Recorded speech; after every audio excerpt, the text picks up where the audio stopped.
Azərbaycan Kinematografçılar İttifaqının sədri seçilib Əlisə Cabbarov.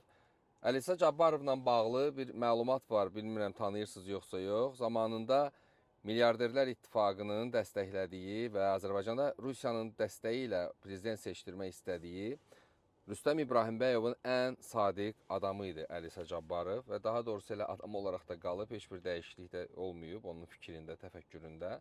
Və maraqlıdır ki, o zaman Rüstəm İbrahimbəyova üz çevirənlərdən olmayıb Əlisə Cabbarov. Elə hər zaman onun yanında olub və xatırlayırsınızsa, Rusiyanın dəstəyi ilə olan bu namizəd Rüstəm İbrahimbəyov Azərbaycanda prezident seçilmək istəyirdi və Əlisə Cabbarov da onun ən sadiq adamı idi. Və bugün Əlisə Cabbarov Kinematografçılar İttifaqında sədr seçilir və bu ittifaqda hansı addımlar atılacaq, Azərbaycan milli ideologiyasına, Azərbaycan dövlətçiliyinə zərər verə biləcək şuuraltı hansı addımların atılması sizcə mümkün ola bilərmi? Yəni bu varmı? Əgər Əlisə Cabbarovun vaxtı ikən Prezident İlham Əliyevin yenidən təkrar seçilməsinə qarşı çıxdığı bir məqamdan sonra bugün yenə də Kinematografçılar İttifaqında sədr olmaq imkanı əldə edirsə, bu sizcə təhlükəli deyilmi? Və necə olur ki, o ölü, yox olan o Milyarderlər İttifaqının hansı ki vaxtı ikən onların bir səsi küyü var idi, onların bir dəstəklədiyi namizəd var idi, istəyirdilər prezident olaraq Rüstəm İbrahimbəyovu görürdülər.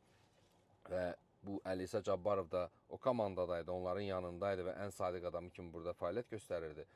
Və bu ideologiyalı, bu şuurlu, bu təfəkkürlü adam necə olur ki, bugün Azərbaycanda Azərbaycan Kinematografçılar İttifaqının sədri seçilə bilir? Bu sizcə təhlükəli deyilmi?